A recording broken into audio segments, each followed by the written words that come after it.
My name is Avi Kasztan. I'm co-founder and CEO of Sixgill. I will explain a little bit what we do. We're an Israeli cyber intelligence company. What we do is we automatically monitor and analyze dark web activity. So basically, we're able to provide our customers with a comprehensive view of potential damages. That it means we are able many times to see these cyber attacks before they happen.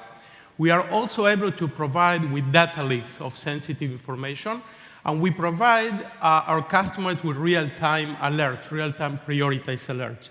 What I would like to do now is to show you a short clip of 2 minutes that I think will be a little background.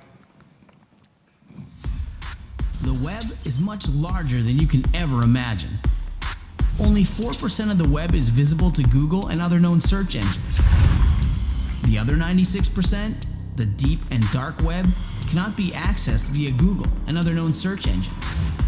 The dark web is the natural habitat for the massive and rising amount of cyber criminals. Scores of dark web forums dedicated to all forms of hacking and fraud exist for the purposes of information exchange, trading stolen credit card numbers and personal information, as well as trafficking the latest malware and other cybercrime tools and services. Sixgill will safeguard your data. Sixgill is the most sophisticated dark web CTI platform, delivering real-time, actionable, and customized intelligence. Sixgill's unique dark eye system automatically detects and prevents cyber actions before they occur, serving to eliminate the potential damage caused by a cyber attack. While the cyber attackers are going about their business, Sixgill is hard at work. Our proprietary technology makes us invisible to cyber criminals. We pinpoint and track illegal dark web hideouts. Fully automated and intelligent monitoring algorithms provide for deeper reach, more comprehensive analysis, and graded real-time alerts. By tracking and discovering communication nodes across evolving darknets in an ongoing manner, we trace malicious activity back to its original sources. We monitor criminal activity from start to finish, from target selection, reconnaissance, and planning to the actual sale of information or goods. We know who's lurking in the dark web, so you don't have to. Sixgill, your eyes in the dark web.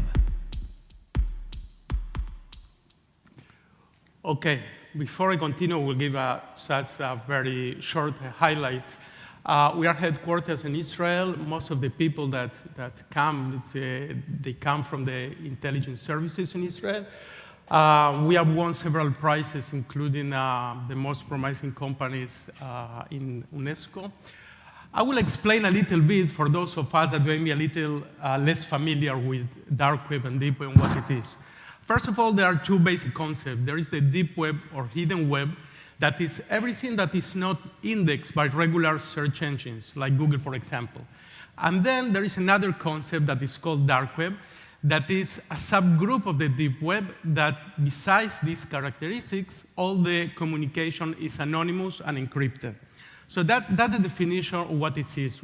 Just to get us a matter of size, the hidden web comprehends around 95–96% of the internet, and it's growing.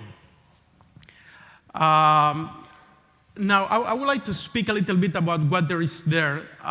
It's true that the dark web, there is a lot of good things going on there. Just imagine countries where there is no freedom of speech. But it's also true that there are a lot of bad things going on within the dark web. And even if there's a saying that says the way to hell is followed by very good intention, and that's exactly what happened with the dark web. Now, I think it was 2 years ago when we all read the news and we learned that there was a breach of a website called Ashley Madison. Ashley Madison was a website, or it's a website. It's a dating site. The interesting thing, it's a dating site intended for married people to meet other married people. Now, put the morals aside, but the interesting thing with data breach was the site was hacked and all this database arrived to the dark web and to other places as well. And then suddenly it's become very, very interesting. Everyone wanted to know if their name was there, or their partner's name were there, or their friend's name were there. And the truth doesn't matter. But suddenly we all get recognition that cyber is something that matters and interests every one of us. Now, it's true that the number of cyber attacks are increasing all the time, but not also the number, but the quantity and the sophistication of these cyber attacks are growing all the time. It's breaking new records all the time. We all read the news and we all see what's happened. What is very, very interesting, as most of these cyber attacks occur in the very early stage of the attack. And most of the attacks, we are not even aware that we have been attacked. So it comes to the issue that we need a way to find these attacks before they happen. I mean, in the very early stage, because if we try to see if we are already infected, then it's probably too late. Now, the dark web is the early stage that we can recognize that. And why is this happening? Because the dark web is like a background where people can talk without being anonymous and being encrypted. So it's a common ground for that. If I do a little bit history how all this started, I remember a few years ago, there was antivirus companies, and then they come to what is called perimeter defense. That it means I will put a wall, and we say my wall is the best wall in town, so nobody will penetrate us. The problem was, and still is, that it never mind. We continue to be attacked. So there was a need to understand why this is happening. And the future is to understand the threat actor. Who are the people behind that? That's the key, like in every other thing, even in life. The question is, why is this happening? And why is this happening now? It's true there are the trivial reasons, okay? It's true that, for example, these guys, they need to be successful only one time, while we need to be successful all the times. But it's also true that there is another factor. And we believe that the dark web is basically a social network, but a very special one. I mean, in this network, people don't join there to make new friends, but to do other things. And in that regard, we learn the modus operandi of the people. I mean, I can say my name is Avi, and tomorrow I can say my name is Joe. But the system must know that Avi and Joe is the same guy, that he lives in the dark web, but he also lives in the deep web, has family, friends, etc., etc. And when we join a lot of people and you put them in a room, there is something created that is called collective intelligence. That it means the result is much bigger and better than everyone separately. So sometimes we see this sophistication that sometimes is amazing. It's very important to notice that there are two different things. One thing is information, and the other thing is intelligence, and these are two different things, okay? The intelligence is what we do with all this information. Now, what we try to do is to understand the threat actor. That it means how we, as human beings, make decisions and behave. And I will tell you something. For example, we all tend to think we are all very rational people, right? So we are not. Just for human beings, there are certain situations in which all of us, they operate in a very non-rational ways.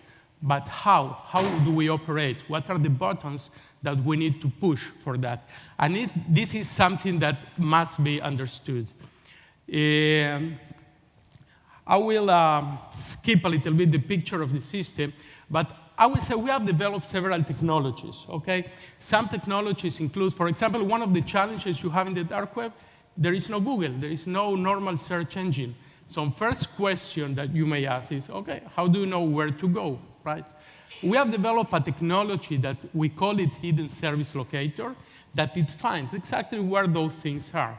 Then we have developed another technology that it extracts this information, because these guys, in general, they're very smart and they know how to block, how to create these anti-bot technologies. So we needed to overcome that. But even if you manage to find and extract, and you created what is called your big data of information, now the question is, so now what? And what do you do with that? Of course, the trivial answer will be, okay, if you're my customer, I can ask you, take a look at information and answer you, right? We don't do this, because if we will do that, we will just bombarding our customer with a lot of information. That is the last thing we want to do. We need to understand. So we say, okay, this is big data, this is information, but these are also people, and these are also human beings. And now this is true. You know what, in the dark web, just imagine we live in a society, okay? And in this society, we have certain rules. Now, if we respect these rules, we get some prizes. If we don't, if we break this rule, we can get some punishment, okay? Now, what will happen if I say, okay, there are no rules anymore, everything will be anonymous, and nobody will know that it was you, nobody will even listen to what you speak because it's encrypted. What will happen to society? And something's new. This is a new kind of society developing. One of the things is, first of all, moral does not exist. Secondly, this collective intelligence is like creating very, very complex and sophisticated things. And this is something we will need to deal with. In order to deal with, we will need to understand how human beings operate. We have invested a lot in artificial intelligence in order to try to decipher that. But it's still a long way to go. So what are we looking for? IOC is indicator of compromise with context. Okay, so these are the parameters we try to look at. When, where, why, who, etc.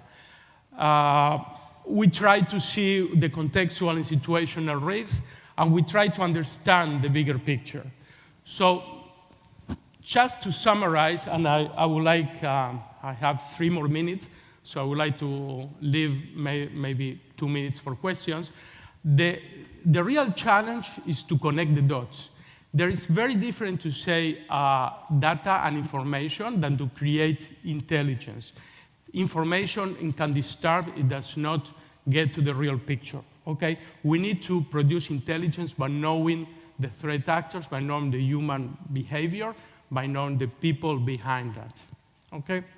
So thank you very much.